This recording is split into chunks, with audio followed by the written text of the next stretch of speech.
एक गांव में एक सब्जी वाली विमला रहती थी। वो सब्जी बेचा करती थी। उसके पास अपनी खुद की जमीन थी और वो उसमें अपने जैविक खाद डालकर सब्जी उगाती तथा गांव में बेच बेच कर सब्जी बेचती। सब्जी ले लो और उसकी फिर ऐसे सारी सब्जी बिक जाया करती थी। अरे अरे बहन, मुझे भी सब्जी दे दो। माफ़ करना, लेकिन अभी तो सारी सब्जी खत्म हो गई। और विमला ने अपने घर पर आकर अपने सारे पैसे गिने और ज़्यादा पैसे देखकर बहुत खुश हो गई।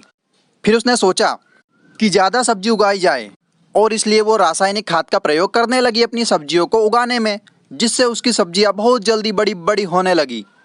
और वो फिर गांव में जाने लगी, सब्जी ले लो, और उसकी सारी सब्जियां बिक जाया करती थी, जिससे विमला ने अब अच्छे पैसे कमाने शुरू कर दिए। और फिर क्या था, विमला रोज जाकर पौधों में अपना रासायनिक खाद डालने लगी तथा ज़्यादा सब्जियां उगाकर बेचने लगी। सभी उससे सब्जी खरीदते। 1 किलो सब्जी दे दो, ये लो बहन, ताजी ताजी है। लेकिन कुछ दिनों बाद गांव के सारे लोग बीमार होने लगे और वो अस्पताल में जाने लगे।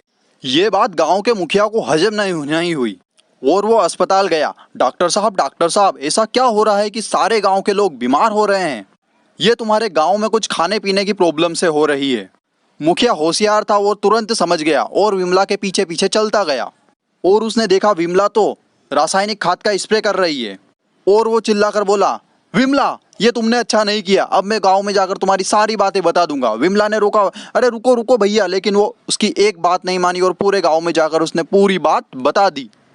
अगले दिन विमला फिर सब्जी लेकर गांव में आई। सब्जी ले लो, लेकिन इस बार किसी ने उसकी सब्जी नहीं खरीदी। चली जाओ यहाँ से, क्यों आई हो सब्जी बेचने? और इस तरह अब विमला अपने घर पर आ गई और उसकी सारी सब्जी कुछ भी नहीं बिकी।